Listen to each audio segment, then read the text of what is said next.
Boa noite. Como hoje é terça-feira, é meu dia no Conexão ND, aqui na Record News, e eu tenho como meu convidado do programa de hoje, Henri Quaresma, que é consultor empresarial, muito tempo na Fiesc, com uma grande experiência nesse ramo empresarial, nesse ramo da indústria, e eu vou bater um papo com ele hoje, um papo sobre, primeiro, em relação até a um livro que ele está lançando, Fator China, o Fator China, Novos Negócios.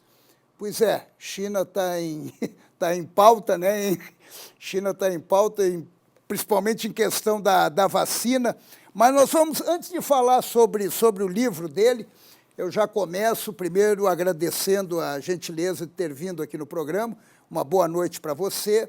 E eu já começo lhe perguntando sobre os reflexos negativos do fechamento da montadora da Ford no Brasil, que desde 1919 está aqui e, de repente, decidiu ir embora. Bem, primeiramente, aí, obrigado pelo convite, né? Boa noite a todos.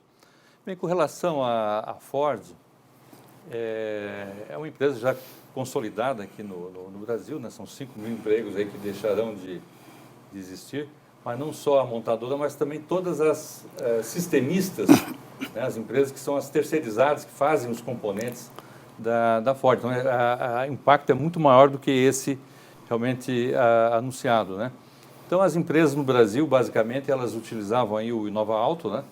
Que é um programa que foi lançado em 2012, que houve uma grande motivação na produção de veículos no Brasil, e esse programa ele já está, digamos, extinto, né? Então, aquelas empresas que conseguiram se adaptar à nova realidade conseguiram se manter. Como a Ford é uma empresa global, né? São decisões globais, né? A exemplo da Mercedes também, que deixou de manter a operação no Brasil, ela realmente finalizou aí as operações. É lamentável, né? E isso é mais um reflexo também desse chamado custo Brasil, que é algo que durante muito tempo se coloca da dificuldade que é competir com o custo Brasil, né? Exatamente aí que eu quero entrar. No momento em que foi anunciado o fechamento da montadora, daí começa a discussão política, né? Onde grupos culpam o governo, outros grupos culpam a própria montadora, que não se preparou para o processo competitivo e acabou sendo excluída. E em relação ao governo, custo Brasil não atinge exclusivamente uma montadora de carros, atinge toda a indústria. Como resolver esse problema? Bem, com relação especificamente às montadoras, em todo lugar do mundo há incentivo, né, para que elas possam operar com maior tranquilidade, inclusive na própria China, nos Estados Unidos, qualquer lugar do mundo, né? Então, a saída hoje que tem no Brasil são os incentivos fiscais, né? Nós temos aí, cada setor tem uma gama de incentivos, tem alguns incentivos que são regionais. A região, por exemplo, Norte e Nordeste tem incentivos, aí são incentivos específicos da região, mas cada setor depende disso. Então, sempre é uma discussão, é uma busca, né, para se manter essas condições, né, para que a produção possa ter uma competitividade, em decorrência do alto custo tributário, né, que nós temos no Brasil, né?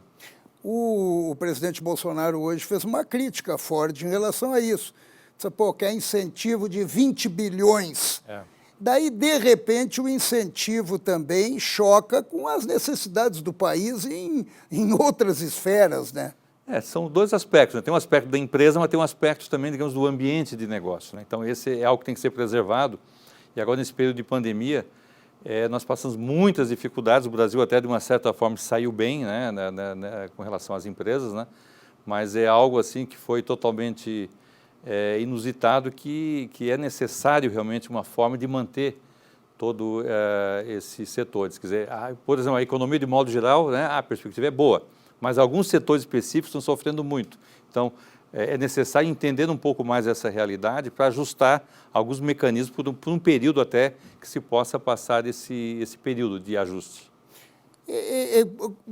Continuando nesse mesmo ritmo, eu queria lhe perguntar o seguinte, onde é que está a maior culpa? Se dá para dizer, se dá para usar esse termo, culpado, né? O Congresso ou o Executivo? Dizem que o Congresso, como lá nascem as leis, lá fazem e desfazem leis, de repente, se tivesse mais ritmo em relação às reformas tributárias, reformas administrativas, hoje nós teríamos uma visão de país completamente diferente do que nós estamos vivenciando atualmente. Olha, eu acompanhei esse assunto durante muitos anos, né, tanto no Congresso, quanto no Executivo, quanto no mundo, digamos, né, comparando até a questão do Brasil com outros países mais desenvolvidos, mais competitivos, né. Poderia dizer que aqui no Brasil é uma questão de construção, né? Quer dizer, foi construído desta forma, né? Não é uma questão do Executivo, do Legislativo ou deste governo, né? É uma questão que foi construída, né? Que foi colocado vários penduricalhos, né? na legislação, colocando taxas, né? Na área marítima, taxa de afetamento, taxa aqui, taxa ali, e aquilo ali tudo vai pesando na produção, né? Então, quando a gente vai comparar, por exemplo, com um país mais competitivo, né? Com a Coreia, por exemplo, né? A gente verifica que tem uma diferença muito grande, né, na matriz da composição dessa parte tributária. Então, talvez aí seja realmente um ponto de atenção, né, a questão da reforma tributária, do custo que nós temos da infraestrutura, né, que a logística, por exemplo, a logística muito cara que nós temos ainda no Brasil não é muito competitiva, apesar de tudo a gente consegue ainda ter bons resultados, mas ela precisa melhorar muito a competitividade. Então, são aspectos também, digamos, do ambiente de negócio, né, que foi se formando em volta das empresas. Nós temos como combater esses 14 milhões de desempregados que a gente já vinha com uma herança maldita e a pandemia ajudou ainda mais. Tem como combater isso? A indústria tem como, melhor, a economia do país tem como superar essa barreira? Olha, eu acredito que sim. Eu acho que digamos, uma estratégia bem definida, por exemplo, de atração de novos investimentos para o Brasil, para o Estado, né?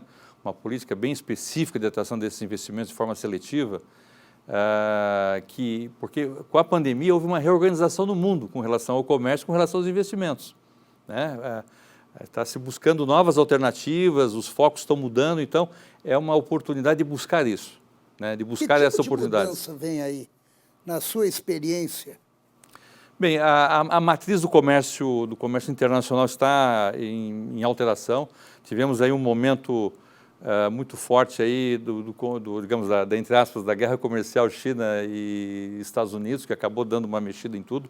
Temos um processo aí de reformulação da OMC, que ela hoje já não atende algumas necessidades aí do comércio mundial, e acabaram se formando novos fornecedores, novos consumidores no mundo. Então, esse fluxo, ele está mudando um pouco. Então, por isso que é muito importante ter competitividade, ter preço, ter qualidade para buscar esses mercados. Mas daí para ir buscar esses mercados, nós temos algumas tendências que nós temos que resolver. Exatamente. E aí que nós temos, por exemplo, por que temos um destaque no agronegócio, né, para a China, por exemplo, né? Vou dar um exemplo, né? Essa questão dos Estados Unidos que teve, acabou aumentando... Não queima tudo agora que acabou, bloco, eu quero falar bastante do acabou aumentando o fluxo da exportação do agronegócio do Brasil para a China, né, em decorrência do conflito com os Estados Unidos, em decorrência de alguns problemas internos na China com relação à peste africana, enfim. Então, aumentou o consumo de carnes, né, a importação de carnes, da soja, e aí o Brasil conseguiu ter assim, uma balança muito favorável na área do agronegócio, porque é um setor que tem competitividade, é um setor que teve investimento específico nessa área já no decorrer de muitos anos, tanto privado quanto governamental, o que não é uma constante com outros setores da economia, né? Então, e também tivemos aí a sorte, né, que o Brasil é um país que tem terras férteis, tem água e tal, né? Então, isso acabou ajudando muito o agronegócio. Agora nós temos a possibilidade, e hoje eu ouvi muito isso, e venho ouvindo desde ontem, com a saída da Ford aqui do Brasil, nós temos o risco de reduzir o parque industrial brasileiro e abrir para, de repente, para o agronegócio ocupar mais espaço do que a indústria? Eu acho que essa competição não existe das duas áreas, né? Agora, o que é, digamos, que eu acho que eu sempre digo que está aceso o sinal de alerta, não talvez o caso específico da Ford, mas temos a Mercedes, temos a Ford, o que acontece? Nós vamos deixar de produzir, então nós não estamos mais alimentando aquela cadeia toda produtiva, vamos começar a importar. Quer dizer, estamos gerando emprego, porque o consumo vai continuar tendo, as pessoas vão continuar consumindo carro, né? Comprando carro. Mas eu acho que a Ford vai ter problema aqui. A Ford agora vai focar nos SUVs. E ela vai fazer, porque ela tem esse parque lá na Argentina e no Uruguai. Sim. Vai fazer na Argentina. Sim. Nós vamos gerar sai emprego daqui, cria toda essa celeuma e vai ainda fabricar na Argentina, ele vai ter que fazer muita campanha publicitária para fazer com que o brasileiro compre o produto. Isso é uma conformação do comércio, né? Porque se não for competitivo, se, por exemplo, daqui a pouco inviabiliza a questão do imposto de importação, porque o Mercosul tem um regime específico, nós não temos imposto de importação com o Mercosul. Então, qualquer coisa que você produz no Paraguai e vende aqui, você não tem imposto de importação, e nem na Argentina. Agora, o imposto do automóvel aqui é altíssimo. E aí tem um imposto, claro, tem o específico aqui que vai ser pago, né, do IPI, enfim, outros impostos que incidem no veículo, né? Mas, não sendo competitivo, outros ocuparão esse espaço. Nós temos empresas altamente competitivas na Ásia que estão ocupando um espaço muito grande já no Brasil e podem ocupar mais espaço ainda. Então, é uma questão de ajuste de mercado. O que vai crescer mais no Brasil daqui para frente, no seu entender? Eu tô te explorando pela tua experiência e pelo tempo todo teu de Fiesc. Está nas Fiesc ainda, não? Não, eu fiquei lá durante 23 anos, né? Já há 5 anos, uns 4, 5 anos atrás eu acabei, digamos... Eu te vejo lá muitas vezes. Então, hoje estamos na atuação na área empresarial, nós atuamos em outras entidades, né, na própria Associação de Comércio do Brasil, na AIB, que somos conselheiros, na CNC, na Câmara de Comércio Exterior. Então, temos outras atividades institucionais em nível nacional e temos a nossa atividade empresarial na área de consultoria, na área de desenvolvimento de negócio, né? Então, é uma área que a gente estamos focando muito aí. Então, voltando ao que eu lhe perguntei, o que vai evoluir mais daqui para frente? Pois é, essa questão da evolução é algo bem interessante, porque nós estamos num processo de mudança grande no Brasil e o fato da pandemia acelerou algumas atividades, né? Então, se fala muito do comércio eletrônico, realmente aumentou muito o comércio eletrônico, as pessoas estão buscando muito essa modalidade, é um setor que está crescendo muito. Aqui em Santa Catarina nós estamos recebendo muitos investimentos, é uma parte positiva aqui para o Estado, na área de centros de distribuição, né? Daria para explicar um pouquinho melhor isso? Claro, porque o comércio eletrônico é o que é uma loja virtual e esse produto vem de algum lugar, né? Então ele vem dos centros de distribuição, ele não vem direto da fábrica, né? A fábrica coloca lá no centro de distribuição, né? Então a empresa importa, coloca no centro de distribuição, a fábrica no Brasil fornece, coloca lá e quando você faz uma compra pela internet, ele sai desse centro de distribuição, o produto, e vai para a sua casa. Então, está aumentando isso em Santa Catarina? Isso aumentou muito no mundo inteiro, né? Na China foi algo assim absurdo o que aumentou e no Brasil aumentou bastante. Um dos sites mais importantes aqui no Brasil aumentou 130% as vendas agora na pandemia. E com vendas assim por pessoa na faixa de R$1.000 a R$2.000 por mês. Né? Então é algo assim que salta aos olhos. Há uma resistência ainda, né, da compra por internet. Olha, ela tem alguns produtos que você precisa da experimentação do produto, né? Então, esse que tem muita experimentação, realmente, a roupa, por exemplo, é um pouco mais crítico, mas outros não, né? E hoje não depende do Correios? Não, hoje tem o Correio e você também tem as empresas de logísticas que fornecem, que fazem essa atividade, né? Essas empresas cresceram muito, de logística e de micrologística. Então, você vai ver, por exemplo, voltando à questão da China, ano passado, agora ano retrasado, que teve um ano que não existiu, né? É verdade, o ano passado. 2019, eu estava na China e precisei comprar um pendrive lá para uma apresentação, estava no hotel, aí a minha assistente disse, olha, o senhor pede vamos comprar pelo site. Eu disse, pô, pelo site vai chegar só amanhã, depois da manhã, eu preciso agora. Não, chega agora. Então tá, então vamos pedir. Pedi ali, deu 1 hora, estava me entregando no café da manhã do hotel um pendrive. Isso em 1h30, mais ou menos. Foi entregue um produto que eu comprei pelo comércio eletrônico. Isso lá. Aqui ainda lá. Não, mas vou chegar lá. Isso lá. Bem, o que é isso? É micrologística. Você tem esse centro de distribuição, mas você tem pequenos centros menores, né, salas comerciais que são locadas, que tem produto estocado lá e tem lá o pessoal que faz a entrega de motoboy, de bicicleta, de drone, né, que faz essas entregas. É como se estivesse comprando do balcão. Então, isso está acontecendo agora aqui no Brasil. Né? As grandes empresas de e-commerce estão já alocando espaço aqui na Grande Florianópolis, por exemplo, salas comerciais, para colocar pequenos depósitos e fazer a micrologística. Então, hoje você já consegue comprar um produto aqui, eu mesmo tenho, por minha experiência, chega no dia seguinte. Tenho já produtos que eu estou comprando, estão chegando no dia seguinte, na minha casa. Entregue, não pelo correio, entregue por uma empresa, por um courier, né, por uma empresa de logística. Então, isso é uma grande tendência, é o que está aumentando muito. Então, as empresas, de modo geral, já estão focando muito nisso aí também. Isso vai chegar no alimento. Vai chegar no alimento.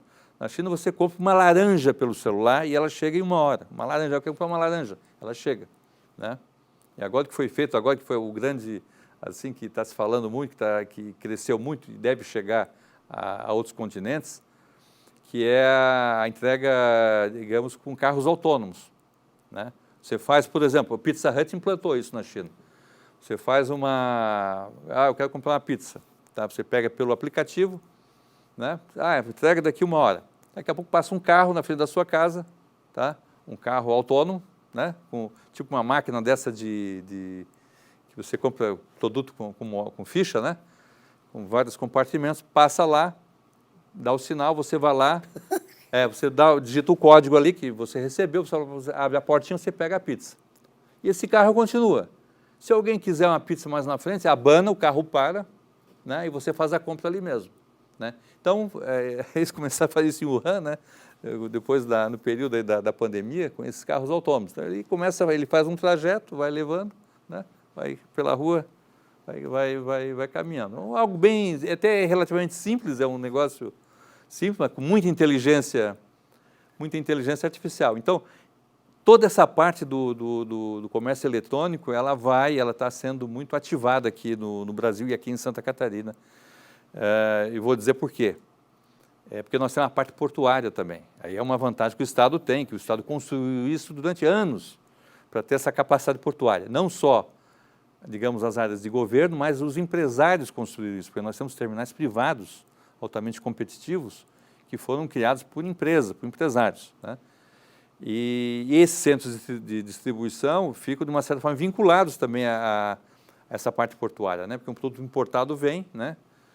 Fica mais barato levar para esse centro de distribuição e então essa logística fica mais operacional. Então esse digamos, uma nova linha que eu sempre digo aqui em Santa Catarina, que são as startups e os centros de distribuição. Para 2021 a gente vai ter muitas novidades nessa área, né? As startups, porque 20% das startups no Brasil estão aqui em Santa Catarina. É o segundo estado, depois de São Paulo, que mais tem startups.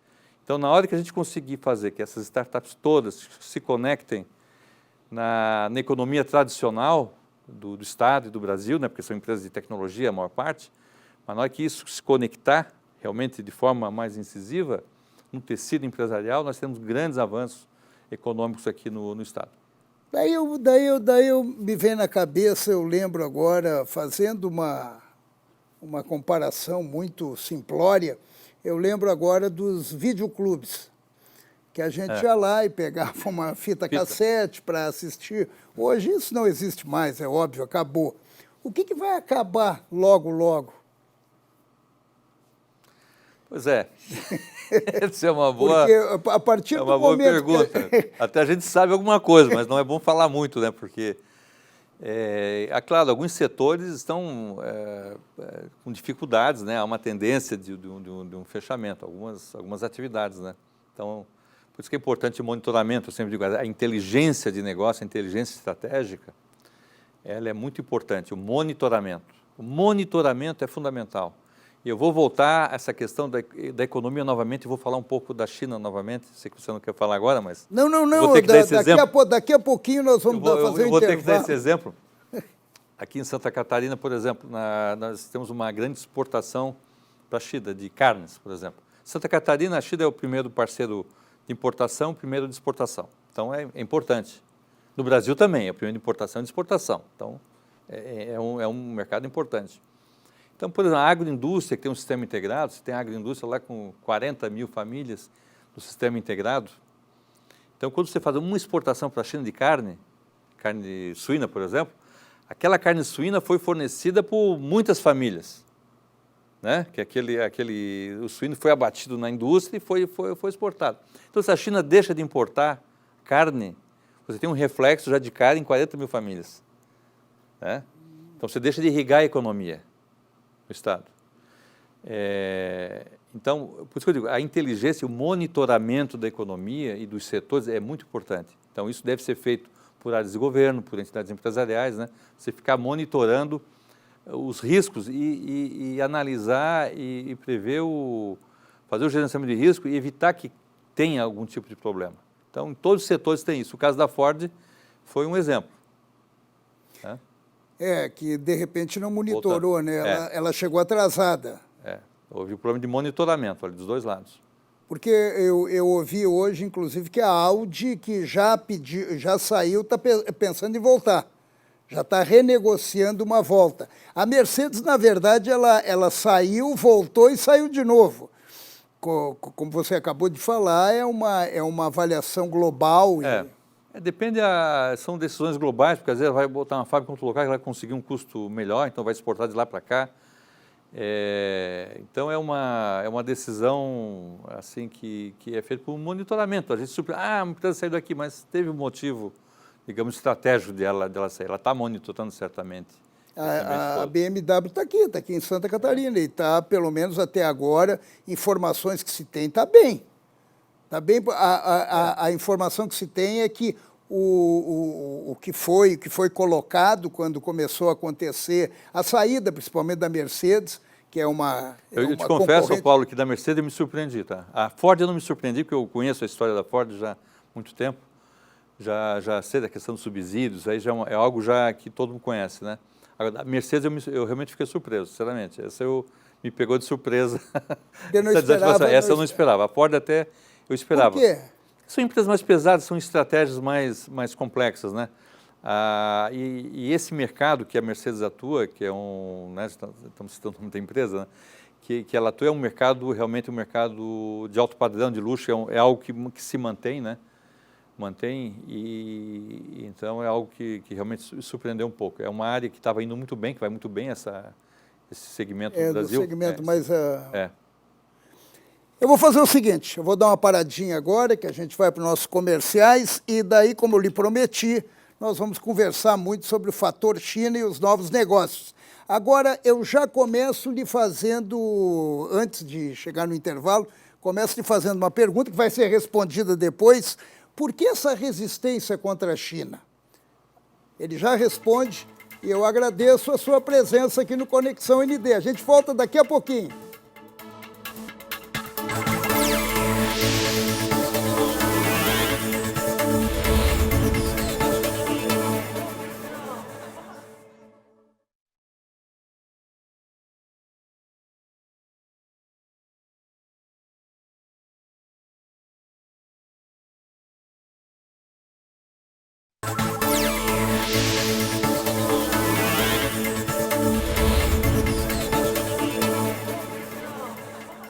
A gente continua aqui com Conexão ND na Record News, agradecendo a sua presença, a sua audiência. Eu estou junto com o empresário Henrique Quaresma, nós estamos conversando sobre essas ebulições na economia e agora eu vou abordar um pouco mais especificamente o livro que ele está lançando, já está na verdade ele está lançando, não, já está em terceira edição, O Fator China e os Novos Negócios. Esse é o livro que eu vou abordar agora, mas começando pela pergunta que eu lhe fiz lá no encerramento do primeiro bloco, por que essa resistência contra a China? Pelo fato de ser um país comunista ou pelo fato de ser um país imperialista e que está avançando no mundo inteiro? Bem, eu acho que lendo o livro dessa conclusão, você vai chegar a essa conclusão. Eu posso adiantar um pouco. A resistência, questão política, né? É um sistema socialista, é imperialista também, não tenha dúvida, né? Mas é uma ameaça para o mundo, né? Somente para a primeira posição, né? Que é os Estados Unidos, né? Tanto é que teve toda essa movimentação desde 2018, né? Com a chegada do Trump, né? Com relação ao Xi Jinping, né? E mesmo agora o Trump saindo, vai continuar também, os Estados Unidos vai manter, porque é uma questão de estratégia, de posicionamento político, né? Mas o que é importante frisar é que são duas coisas totalmente separadas, né? O sistema político e a economia, a política econômica, digamos, da China, né? Então é isso que a gente tem que ter isso aí em mente. Mas a economia da China ela é controlada pelo Estado. Não, pois é controlada entre aspas, é uma economia muito dinâmica. É uma economia muito dinâmica. Então, eu sempre digo, você tem que ir para a China para entender isso, senão a pessoa nunca vai conseguir realmente tirar essa conclusão, ou lendo o livro, né? Você vai ver... Eu ouvi uma vez de uma pessoa, num comentário muito simplório, ele pegou e me disse o seguinte: não existem bilionários na China, como todo mundo está falando. Quem tem o dinheiro e o controle é o governo. Esses bilionários são criados para negócios no Ocidente. Não. E daí, tem fundamento? Você tem uma parcela realmente que tem um pouco mais de vinculações, né? São mais de 500 bilionários na China, né? É onde tem mais bilionários e milionários hoje, né? Mas o que acontece é o seguinte: de um processo de alguns anos para cá, vou dizer 10 anos para cá, esse processo começou a mudar um pouco, tá? Digamos que as empresas estatais começaram a ajudar a criação de empresas totalmente privadas. Então, hoje nós temos empresas totalmente privadas, totalmente livres na China. É claro que tem uma regulamentação mais forte, né? Do ponto de vista legal, mas com relação à parte econômica, não. Eles têm liberdade para atuar, têm liberdade para buscar novos mercados, para fazer investimentos, né? Recentemente, agora, esse ano, mudou a legislação de investimento na China, tem decorrência da questão dos Estados Unidos. Então, hoje, você não tem mais a obrigação de transferir tecnologia, né? Antes, quando você fazia investimento na China, você tinha que ter um sócio, né? Um sócio chinês e passar tecnologia e tal. Hoje não precisa mais, hoje a tecnologia é sua, não tem essa isenção. Então, isso tem melhorado no decorrer dos anos. E agora no governo de Xi Jinping, né, que ele lançou o famoso sonho chinês, que é onde houve maior movimentação, maior migração do campo para a indústria, do campo para as cidades, digamos. Sonho americano, sonho chinês. Agora, isso aí ajuda o nosso agronegócio. O pessoal sai do campo, não produz mais, vai para a cidade, eles precisam mas o tipo mais de cultura alimento. É outra. O tipo de cultura, exatamente, mas o tipo de cultura é outra, né? Eles têm dificuldades com o solo e tal. São outras culturas, não são as culturas que a gente tem aqui no Brasil. Então, houve essa migração, então, do campo para as cidades. Novas cidades foram criadas, né? A chamada Terceira China, são cidades médias, né? Que têm alto poder de consumo, que a gente escuta muito, Xangai, Pequim, Hong Kong. Pô, mas tem muitas outras cidades novas, né? Cidades com 10 milhões de habitantes, com 5 milhões de habitantes, com consumo, com tecnologia, com muito desenvolvimento. Pela China, pô. Apaixonado não, mas nós temos uma admiração pela parte, digamos, dos negócios entre Brasil e China, porque é onde que houve um grande desenvolvimento recente, né? Agora, eu já ouvi de um ex-governador que é muito complicado fazer negócio com o chinês. Bem, o livro dele orienta sobre isso, né? E ele disse que foi várias vezes, várias vezes não, quando ele estava no governo aqui em Santa Catarina, ele teve 3 vezes na China e, olha, foi complicado. Acho que umas 2 vezes eu acho que eu estava com ele até, eu acho. Tanto é que o livro tem uma parte, né, da arte da guerra e da negociação com os chineses. A arte de negociar com os chineses, né? Você tem toda uma... Aqui no livro a gente tem várias dicas, né? Porque é o seguinte, a segunda edição do livro foi O Fator China e o Novo Normal. Tá? E ele esgotou durante a pandemia, né? Todo mundo comprou o livro, ele esgotou. E aí a editora... Agora a terceira contato com a editora já está... E aí o que aconteceu? Então a ideia foi o novo normal, quer dizer, todos falavam o normal, a turbulência na China, aquele negócio todo, então acabou. E agora o que vem após isso? Os novos negócios. Como desenvolver novos negócios, né, com os chineses? Porque a chave está invertendo, tá? Antes se falava só de importar produtos da China, agora não, nós estamos vendendo muitos produtos para a China, estamos vendendo calçados para a China. A região de Franca, de São Paulo, vende calçados para a Com a China. população que tem, ela precisa, né? Porque o chinês ele gosta muito de produtos importados também, né? Então, essa nova categoria de consumo que está tendo na China, ela procura muito produto importado. Teve aquele Produto de episódio, luxo, mercado de luxo. Teve mercado de luxo, aquele episódio dos chineses em Milão, na Itália, onde eles iam buscar produtos de luxo, onde levaram também o vírus, né? E a Itália teve aquele problema todo. Vai tomar a vacina da China? Confia, olha, eu vou tomar a primeira vacina que tiver, eu vou tomar, não importa seja da China. Desde que seja aprovada pela Anvisa. Essa resistência contra a China tem muito pelo imperialismo dela.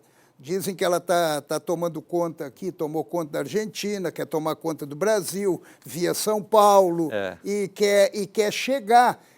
Um dia nós vamos ter o domínio da China, como tem dos Estados Unidos? Não, é uma cultura milenar, né? Nossa cultura nem se compara, né? É uma cultura milenar. Eles inventaram pólvora, inventaram toda a parte matemática, inventaram... Coronavírus também, né?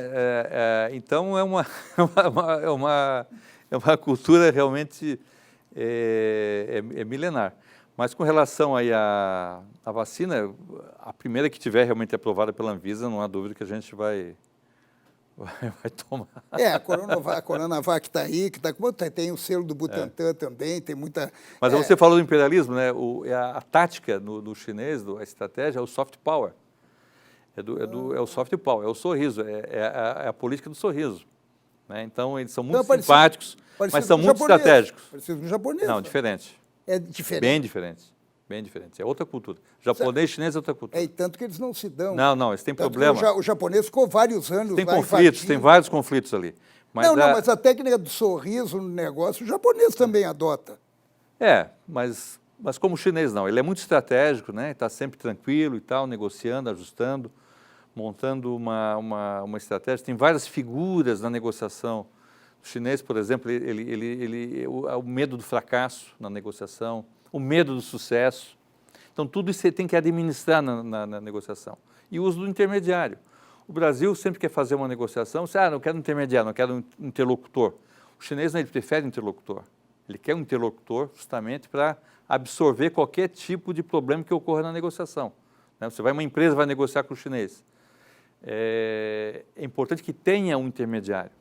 Que esse intermediário é que vai fazer o meio de campo e vai absorver qualquer problema que tenha entre as partes. Nós dizemos que isso aqui não deixa de ser um manual. É um manual. É um manual. É um manual. Ele tem uma visão toda estruturada.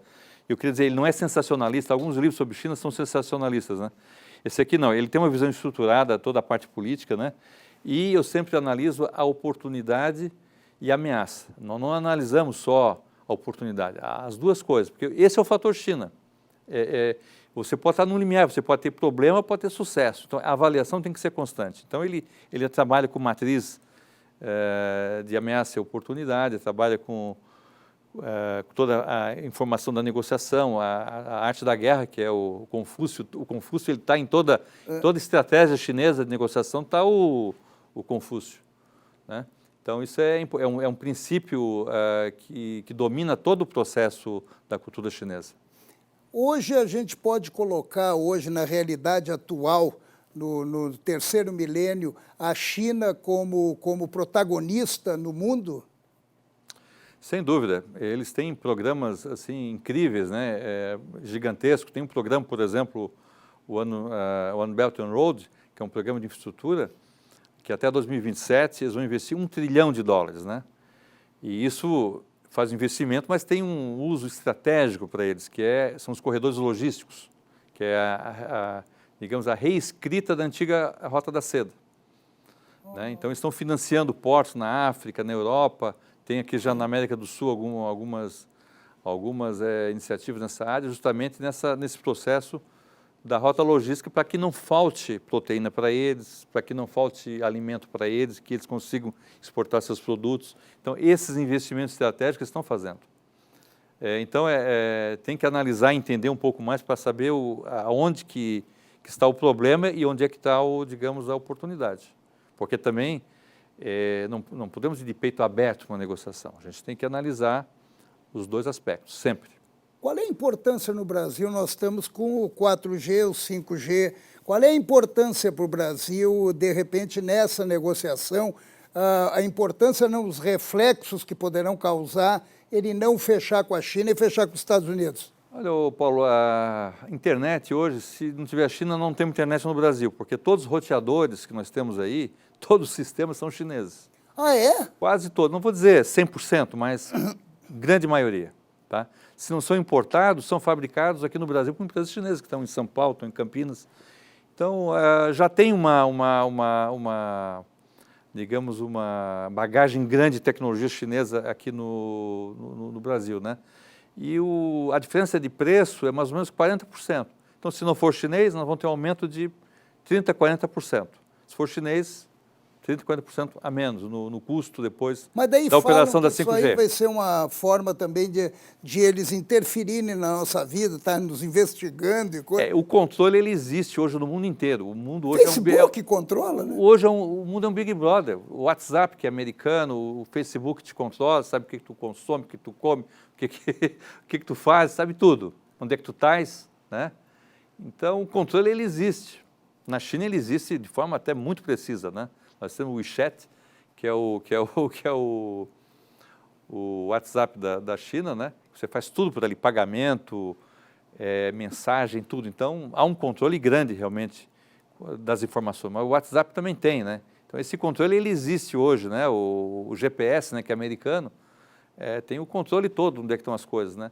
Então, fugir hoje do controle, eu poderia dizer que é muito difícil, com tanta câmera que tem por tudo, né? Então, hoje não existe mais você, não quero ser controlado. Só a diferença, você quer ser controlado por um ou por outro. É mais ou menos essa lógica, né? Quer dizer que você está sendo controlado dormindo com o celular no lado. Então, para a China eles não têm problema de segurança, né? Um dos motivos, essa questão do controle que a gente está falando, né? E desenvolver toda essa tecnologia do reconhecimento facial, né? Então, muitas câmeras reconhecem no país inteiro. Então, você hoje com as câmeras no país mais e o WeChat, você tem a localização de qualquer pessoa, qualquer lugar do país, né? Lá, não tem, você localiza, vê onde é que está, então não tem esse problema. Então, realmente, o controle, essa é a maior preocupação tanto dos Estados Unidos quanto do Brasil, do governo brasileiro. Já escutei isso até de algumas fontes assim, mais oficiais, mas é algo que tem que ser analisado, tudo tem que ser analisado. Por isso que tem o fator China, né? Oportunidade e ameaça. O importante hoje é a gente começar a olhar um pouco mais para lá, né? Porque a gente está muito focado ou na Europa ou nos Estados Unidos e começar a olhar um pouquinho mais para a China também, que a China vai ter uma influência muito grande aqui no Brasil. Ela já tem, né? Aquilo que a gente falava do comércio, né? Às vezes eu não entendo, porque é o primeiro parceiro comercial do Brasil. Importação, exportação e investimento, né? Do Estado também, do Paraná também, é o primeiro de importação e de exportação do Rio Grande do Sul, acho que não é exatamente. Então, boa parte dos estados tem essa... Então, é uma ligação muito grande já, né? Então, a gente tem que estar atento a essa mudança, analisar sempre oportunidade e ameaça, porque existe ameaça e existe oportunidade.